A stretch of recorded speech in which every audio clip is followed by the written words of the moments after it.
but as you can see, everything is dark. That's my signature, and these are in every room. There is a lovely lampshade.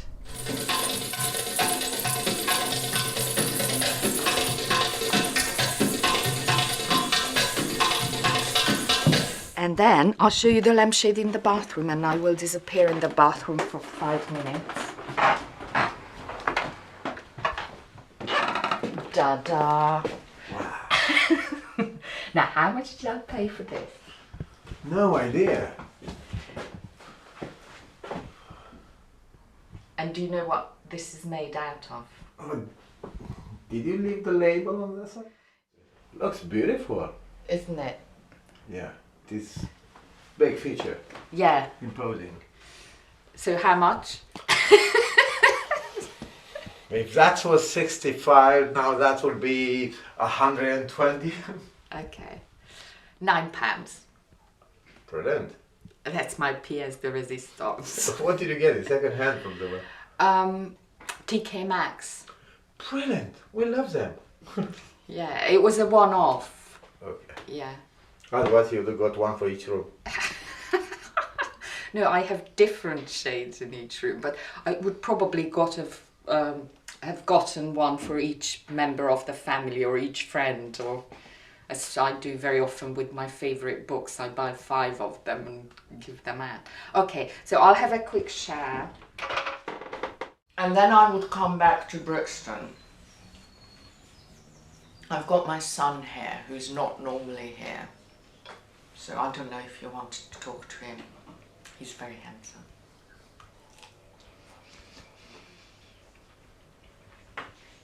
And his 21st birthday is coming up on Wednesday. So I might take him to the market and get him something. How many people share the flat? It's just the 2 of us, because my son is not normally here, but he's here now. He lives in Brighton.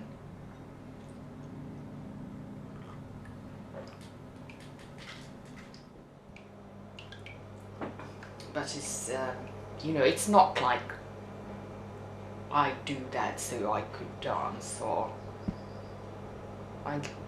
it's very interesting. How many years have you been doing that? Well, I've been doing interpreting on and off now for 12 years.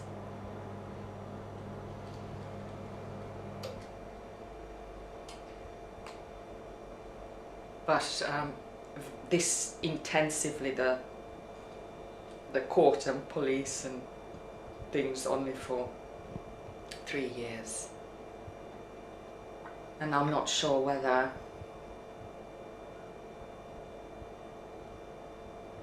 I want to carry on with it. 1, 2, 3, 4, 5, 6, 7, 8, and 1, 2, 3, 4, 5, 6, 7, 8.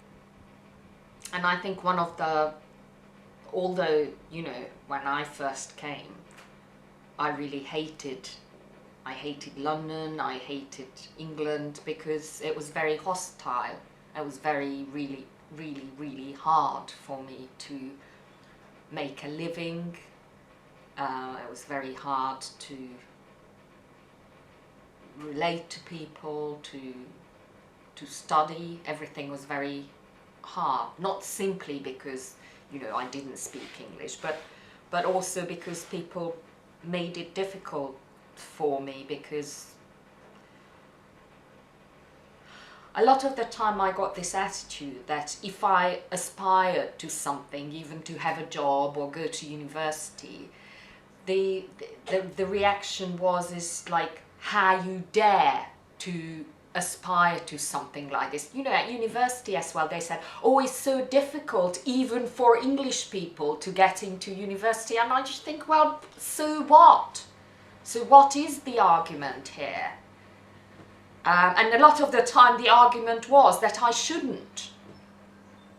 And I have to say, I got that very much when I was bringing up Zia.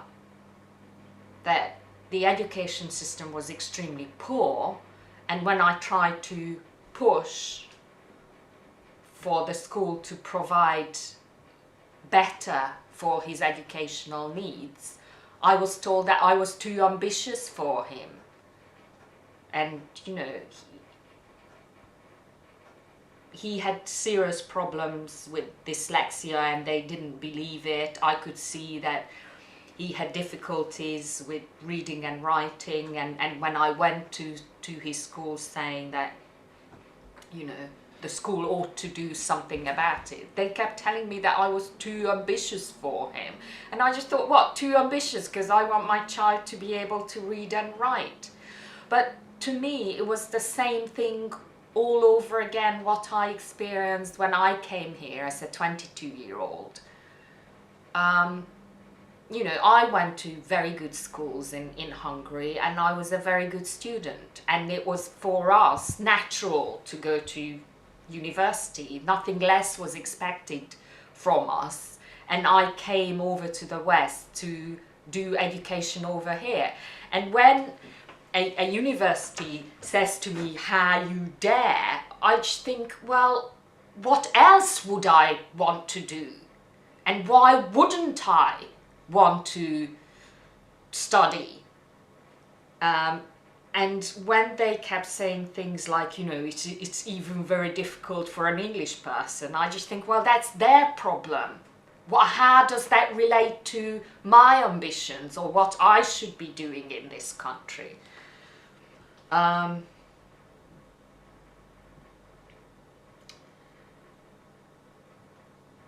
But I do think that in many ways I did mess up my education, partly because of that and maybe for other reasons as well. But I eventually ended up with a degree in creative writing and journalism, practically media studies. And, you know, when Zia was at GCSE and A-level thing, I said, study whatever you like, just don't do media studies because it's a waste of time, and I'm talking from experience. And I did feel that there was this general tendency that these were the only things we were allowed to study, the things that were absolutely useless. And I think that this is actually true for a lot of the young people in this country as well, who were born here, but not from the right background. And by right background, I mean whose parents or whose home background would give them clear indications as to what is useful to study in this country. I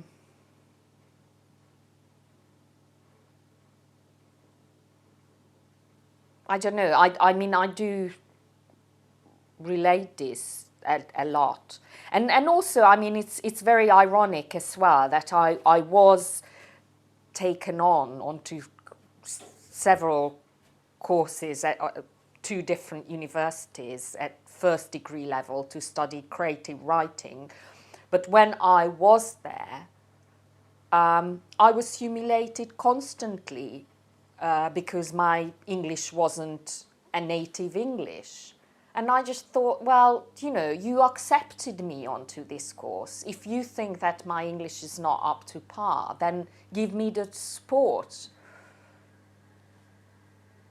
And it was, I don't know, I mean, all of these years, it was just utter struggle. Change, little loop back, big loop, little loop, big loop, little loop.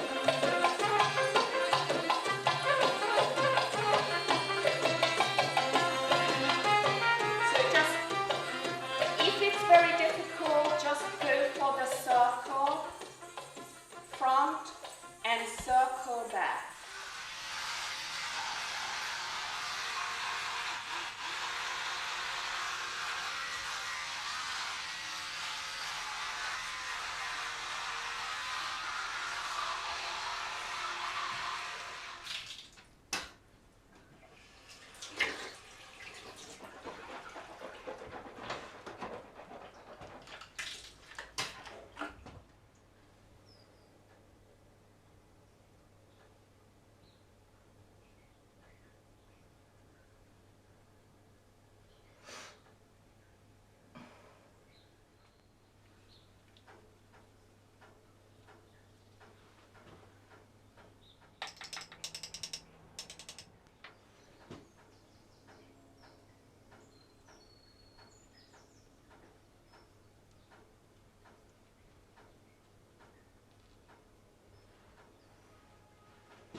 gonna put my suit on. What are you looking for? Oyster card. I can't remember where I put it. Oh, I had this jacket on. Yes, it's not in here. Oh dear. And that's me and my best mate in my parents' house in Hungary. Wow. I have to look closer at them. And when I came here, I did life modelling for years, so this is one of those student attempts. You're going to make a good living out of life modeling? Oh, crap living. Really crap.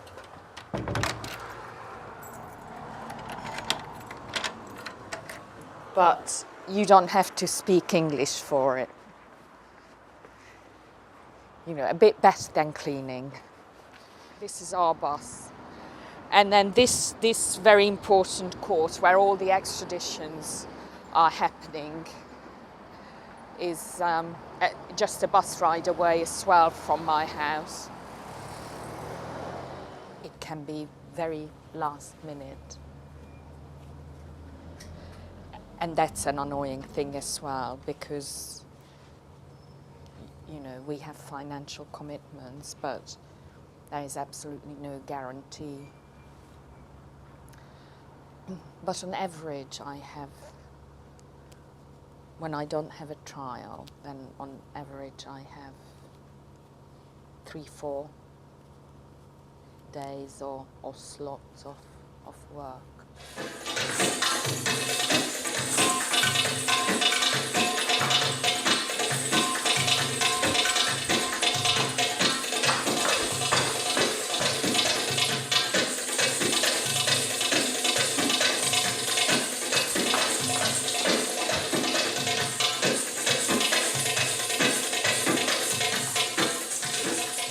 Having enough routines, you have to have at least 3, 4, 5 dances before you say you ready. Actually, we will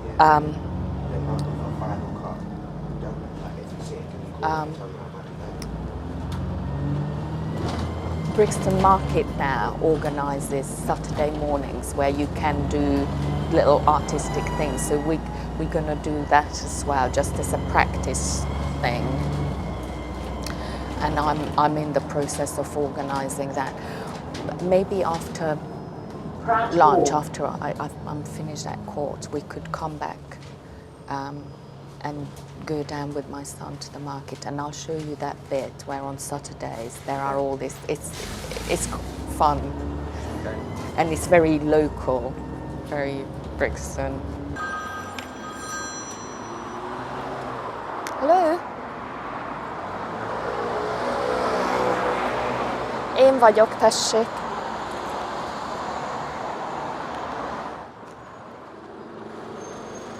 Jó, hogy hívják? Hegedűs István? Szegedi. Jó, akkor az lenne a legjobb, ha oda szól, vagy ide szólna nekem.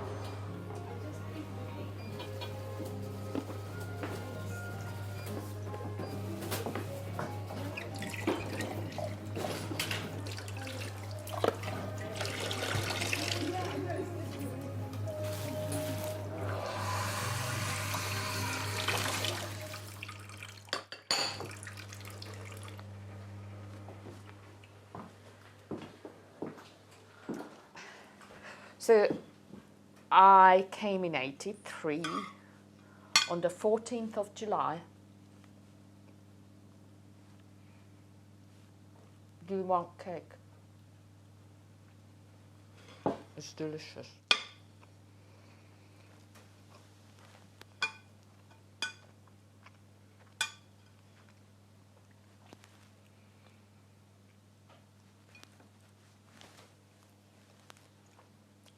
And I stayed in Britain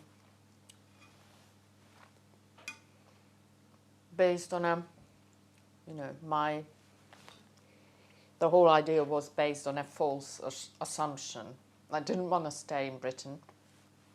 I just wanted to stay somewhere in the West, preferably in France.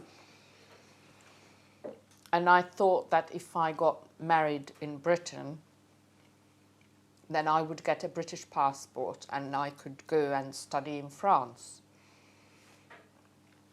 And relative to that, what happened was that after I got married, I didn't have a passport for 10 years. I was a stateless person. I was definitely attracted by, you know, what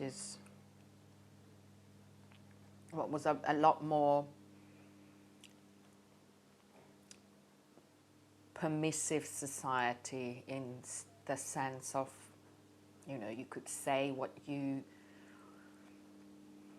thought, and loads of people thought loads of different things, and you could see all these radical movements, and I just thought that was very, very interesting and very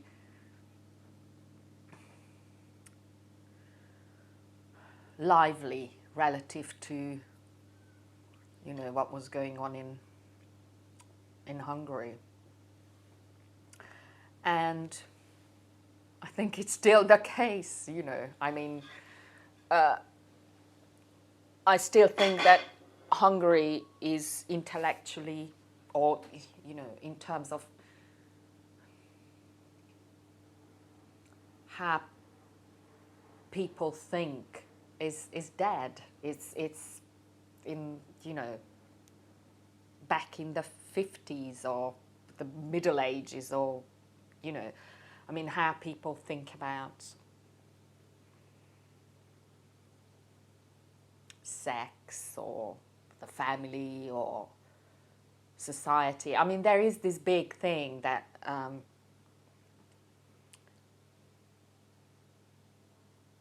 which is supposed to be a new thing, that capitalism works.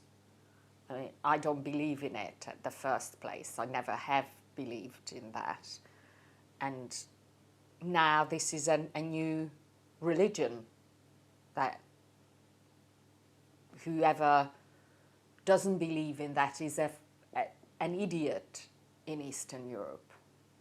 And I think it's totally wrong, and it's totally, you know, I think that, for example, Hungary's intellectual life could really well do with people who had a more critical perspective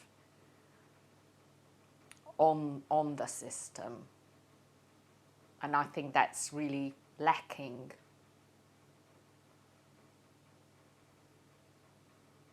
And I just think it's a very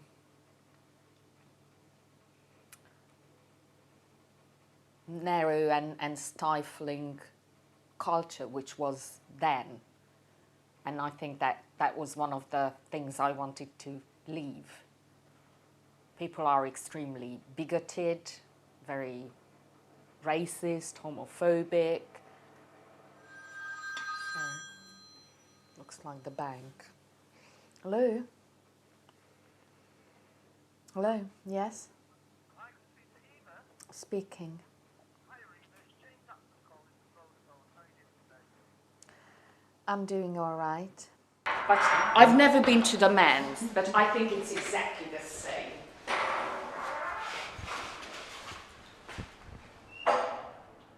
No? I don't mind. No? Yeah. Okay. So how long you in this class? For how many years? I think 2 years, on and off. Not all the time, but on and off.